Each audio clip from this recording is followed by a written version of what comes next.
by simply having the city council vote on them, but they can refer something to the ballot. It has to be at a presidential election year, so they couldn't do this until 2024, and it requires a 60% vote of the people to implement a ban on adult use dispensaries, but it is possible. And so that's something that if you're going to be trying to open up a dispensary, that you're going to want to start engaging with your local governments and seeing how they're leaning on this, if they want to have those facilities there, or if they're going to try to do anything they can to prevent them. And even outside of that, they still have, just like with all the medical marijuana licenses, they do have the power to zone. So you're going to want to make sure, and that is also going to be a requirement in the application. It looks like that you're going to have to show that the property that you designate as where you're applying for is properly zoned for that purpose. So that is something that you'll want to start working with any sort of local stakeholders on exactly what that looks like. I do think it's going to be easier on this go round because those current zoning ordinances will have to be amended to allow for adult use dispensaries and cultivation. But the good news is that they don't have to totally reinvent the wheel in most of these places. They can just go in and amend the current zoning laws. So the new business licenses. So there is a minimum. There is no maximum set by the Constitution. The Department of Health and Senior Services can increase the number. The Department of Health and Senior Services is allowed to increase the number as much as they want. But the minimum of 144 new business licenses on top of the existing 389, that actually includes testing and transportation. These are being added on, and they're going to be reserved for historically disadvantaged populations. We'll get into the full details of that in a second, but those with limited capital, residents of high poverty communities, service-disabled veterans, and really importantly, I think, those previously convicted of nonviolent marijuana offenses and their direct relatives as well. Each of these licenses are going to be equally divided among the state's congressional districts. So, they are going to be distributed around the state, so that prevents, any one area from getting all the licenses. They're going to have to be distributed evenly across the state. And this language is constitutional, so it prevents the legislature from just going in and totally rewriting it, giving you guys some certainty as to what's going to happen here. And then the estimated economic impact. So this is probably going to be, within the next year or so, the total sales in this market will probably reach somewhere around $700 million, and then within the next 2 to 3 years, it will probably exceed $1 billion a year in Missouri.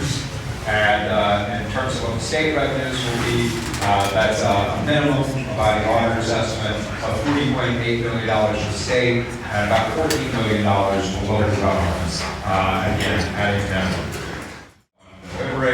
December 8th, 1 week from today, the law becomes effective. It actually goes into the Constitution at that point, and that's when the existing licensees can apply to convert their licenses, as well as all the decriminalization aspects of the law come into effect. And then on February 6th, that is when the department has to appoint a chief equity officer that is responsible for ensuring that the new licenses are distributed as they're supposed to.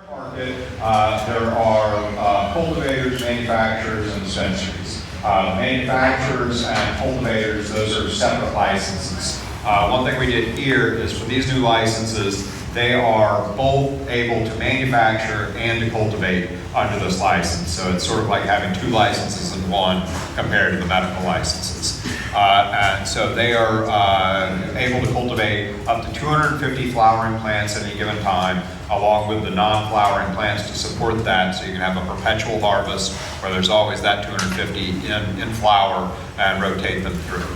And then you can also take that, extract oil, process it, manufacture, edibles, vapes, all those sorts of things out of that as well, in addition to the flower.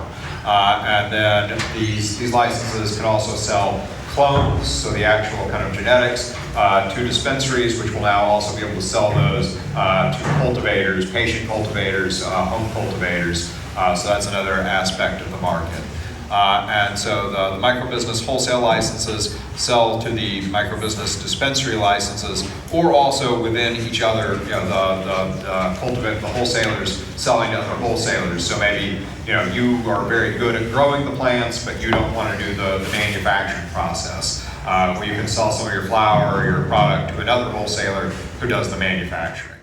Altogether, it will be 18 in each congressional district over each way. And so, yeah, there'll be 4 wholesaler licenses and 2 dispensary licenses in each round in each congressional district. People can own, people who do not meet this criteria can still own up to 49% of the license. But to be the majority owner, you have to meet one of these criteria, one or more. The first one is have a net worth of less than $250,000 and an income below 250% of the federal poverty level set forth in the Federal Poverty Income Guidelines by the Department of U.S. Health Department of Human Services. And then for at least 3 of the last calendar years, last 10 calendar years, and then, let's see, have a valid service-connected disability card from the Department of Veteran Affairs. And I think this is, to me, this is the one that is most important because it's about directly going to people who have been harmed by the prohibition on marijuana. And that to be a person or a person whose parent, guardian, or spouse has been arrested or prosecuted or convicted of a nonviolent marijuana offense, with the exceptions of those involving prohibition of marijuana to a minor or conviction of driving under the influence of marijuana. Or the rate of unemployment is 50% higher than the state average, or the historic rate of incarceration for marijuana-related offenses is 50% higher than the rate of the entire state. Again, any one of those is sufficient.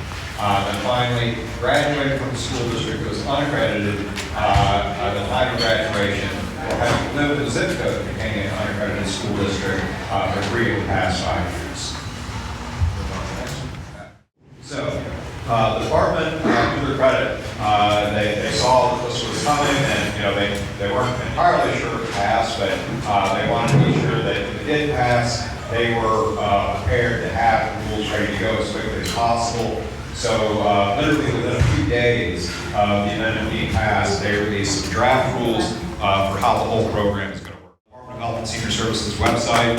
I strongly encourage you to go there, read through them. This is probably the most important thing in any marijuana application period, is to read the rules, familiarize yourself with them, both for knowing, is this something I want to do? Are these rules something I can operate under? And for knowing, if so, how can I be successful in both the application and also operating going forward?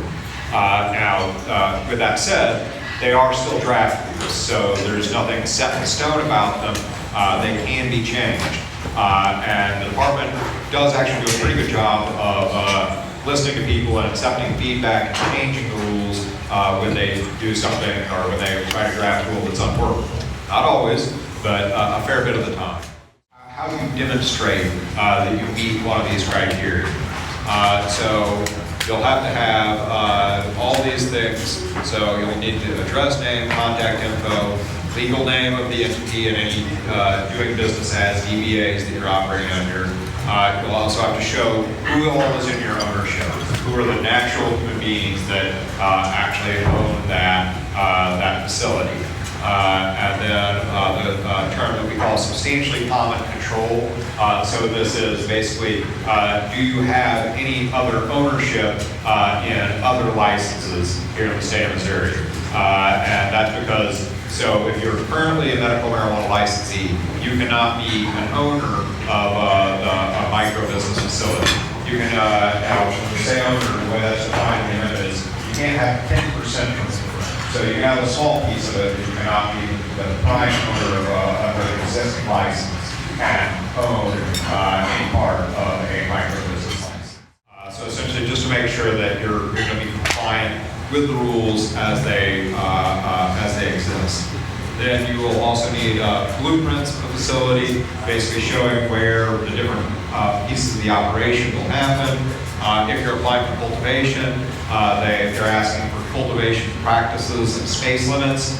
And the way I read that, and again, something will change because this is the draft rules, but I believe that is referring primarily to, do you intend to cultivate indoors, outdoors, greenhouse, what sort of cultivation facility will it be, so they can kind of understand that, and designating out where the different plant limits in each of the rooms that you're showing, so that they know that you're within the compliance of what's allowed. Then a valid government issued photo ID, and then for all these individual pieces to show eligibility, here's how you show that. So if you're claiming a net worth of less than $250,000 and low income, the 3 of the last 10 years of tax return, each of which must show net worth of less than $250,000 and income below 250% of the federal poverty level. Then on, if you are claiming to be a service-disabled veteran, you would have the copy of the front and back of the applicant's valid service-connected disability card from the VA. Next slide.